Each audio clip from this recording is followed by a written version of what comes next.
पंजाब की सरकार ने सबसे पहले लॉकडाउन क्यों लगाया और अभी भी 30 तक लगा रखा है? कर्फ्यू लगाते हैं वो राजस्थान, महाराष्ट्र।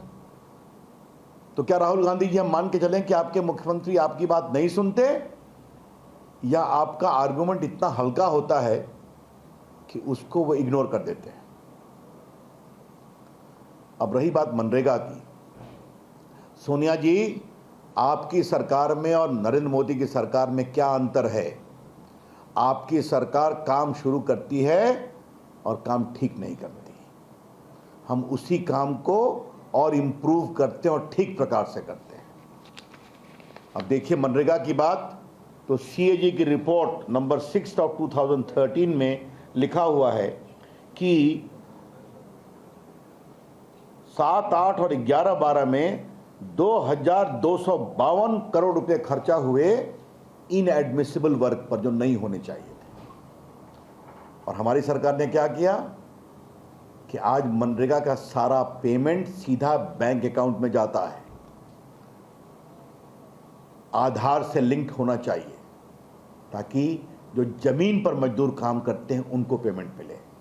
जब ऐसा हुआ है तो हमारी सरकार का एक फायदा क्या हुआ है कि आप देख लें कि हमारे समय में मनरेगा में, मैं आपको बोलना चाहता हूं कि इंडिविजुअल बेनिफिशियरी स्कीम के अंतर्गत मनरेगा में जहां 21.4% ऑफ टोटल वर्क था, आज हम उसको ले गए हैं 67.29% वर्क। तो चूँकि काम जो करेंगे उसकी जियो टैगिंग होती है, आपको उसको लोड करना पड़ता है, दिखाना पड़ता है कि आपने क्या काम किया, और सीधा बैंक अकाउंट में पैसे जाते हैं।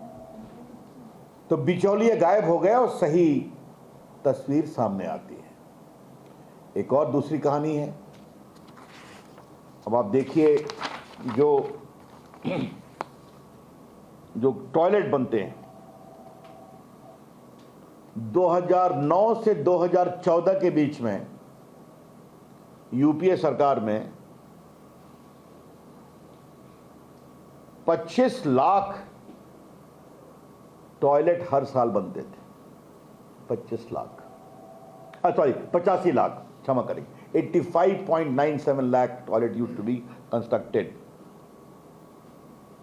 मोदी जी की सरकार में कितने बनते हैं? 2 करोड़ 17 लाख हर साल। तो आपने ये भी देखा कि किस तरह से हम लोगों ने ये बदलाव किया। तो मनरेगा हो या प्रधानमंत्री आवास योजना, जो पहले इंदिरा आवास योजना थी, उसके अंतर्गत जो 15 से 19 में मकान बने हैं, वो बने हैं 1 करोड़ 1 लाख, जबकि यूपीए सरकार में भी इंदिरा गांधी आवास योजना पर भी लगभग 89 लाख आवास बने थे।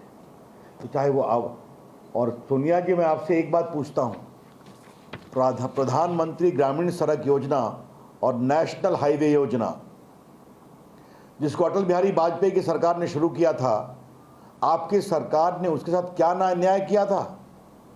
याद करिए, आपने यही काम किया था कि स्वर्गीय अटल बिहारी वाजपेयी की फोटो को हटवाने का काम किया था। याद है ना? तो कृपया कर करके ऐसे सवाल कांग्रेस वर्सेस बीजेपी न करें सोनिया जी। आधार आपकी सरकार ने शुरू किया, अच्छी बात है, लेकिन आपका आधार निराधार था, कोई कानून नहीं था उस आधार का। हम लोगों ने कानून लाया, और आज आधार के माध्यम से हम क्या काम करते हैं? Safe and secure. आधार के माध्यम से हमने 126 करोड़ आधार, 121 करोड़ मोबाइल फ़ोन और 37 करोड़ जनधन अकाउंट को, जैम ट्रिनिटी को जोड़ा, और गरीबों के तमाम कल्याणकारी योजना उनके बैंक अकाउंट में भेजना शुरू किया। पिछले 5.5 सालों में हम लोगों ने 11 लाख करोड़ रुपए भेजे हैं बैंक अकाउंट में गरीबों के, और कितने बचाए हैं? 1,71,000 करोड़, जो बिचौलिए खा जाया करते थे। Sonia ji, this is the change Narendra Modi government has brought in the country. आपके स्वर्गीय पति कहते थे कि मैं दिल्ली से 1 रुपया भेजता हूं और गांव में 15 पैसे पहुंचते हैं, और नरेंद्र मोदी की सरकार में दिल्ली से 100 रुपये भेजते हैं और गरीब के अकाउंट में 100 रुपये पहुंचते हैं। यही है डिजिटल इंडिया। अब बिचौलियों का राज समाप्त है, तो मुझे पता है कि बिचौलिए जब समाप्त होते हैं तो कांग्रेस के लोगों को परेशानी होती है, लेकिन अब बिचौलियों की हम नहीं चलने देंगे। ये बताइए, आरोग्य सेतु पर कौन बीजेपी वर्सेस कांग्रेस कर रहा है? सोनिया जी, आज आरोग्य सेतु को 11 करोड़ लोगों ने देश में डाउनलोड किया है। यह आपको सावधान करता है, अगर आप किसी कोविड के संक्रमित व्यक्ति के संपर्क में आते हैं, आप दूर रहिए। अगर आपका ग्रीन है, आप स्वस्थ हैं। अगर आपका येलो हुआ तो मतलब आप आइसोलेशन में जाइए। अगर आपका भी रेड हो गया मतलब आप अपनी इलाज कराइए। और फिर हम ट्रेस करते हैं उसके माध्यम से उसके गांव के लोगों को और बाकी लोगों को हम सावधान करें, तो ये तो बहुत ही सुरक्षित है। और 180 दिन के बाद डाटा नहीं रहेगा। तो आपकी सरकार प्रदेशों में ऐप यूज करे तो ठीक है, लेकिन नरेंद्र मोदी की सरकार अगर आरोग्य सेतु करे तो वो गलत है। तो बीजेपी वर्सेस कांग्रेस कौन करता है? सोनिया जी, मैं आपसे आग्रह करूंगा, कृपया कर करके आज देश को एक स्वर में बोलने की जरूरत है। Please stop writing BJP versus Congress. It is high time Congress should join in the national effort to work together. जैसे प्रधानमंत्री जी सारे आपकी सरकार के मुख्यमंत्रियों के साथ भी काम करते हैं और करेंगे। यही देश का संकल्प होना चाहिए। हां, हम बीजेपी और कांग्रेस से भागते नहीं है सोनिया जी। चुनाव आने दीजिए, हम बीजेपी वर्सेस कांग्रेस ईमानदारी से करेंगे और 2 लोकसभा चुनाव में आपको ईमानदारी से और प्रभावी रूप से हराया है और आगे फिर हराएंगे। तो we don't run away from BJP versus Congress. Let the election come, but the present moment is not the time for that. That's all I have to say. Sir, Rahul Gandhi has repeatedly raised the question on the Indo-China standoff. और कोई सवाल इस पर?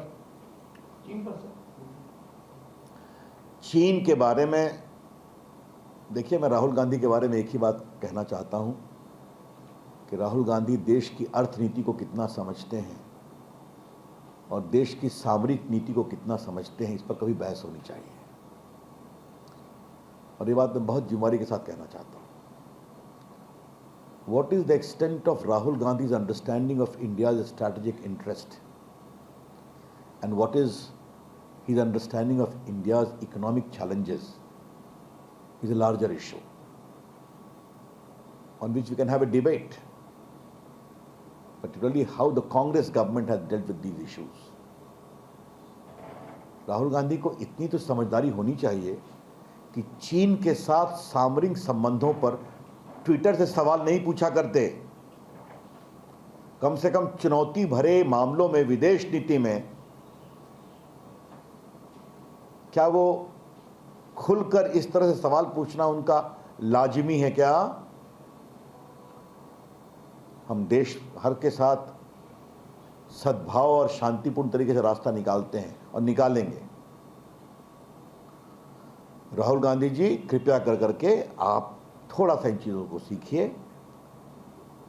आप वही हैं जिन्होंने बालाकोट के हमले के बाद भी सबूत मांगा था। राहुल गांधी जी, आप वही हैं जिन्होंने उरी पर हमले पर भी सेना की शहीदों की शहादत का सबूत मांगा था, और आज चीन पर भी वही सवाल कर रहे हैं। राहुल गांधी थोड़ा समझें, वरना चीन की कहानी आएगी और कांग्रेस ने चीन के साथ किस तरह से चीज़ों को संभालने की कोशिश की थी, तो बहुत चीज़ें निकलेंगी। कम से कम अभी देश में एकता रहे, बहुत जरूरी है। Sir, the government is at the helm of affairs. Will there be a clarification coming on the China issue? Thank you. I have already replied to you. Thank you. Yes. अब क्या है?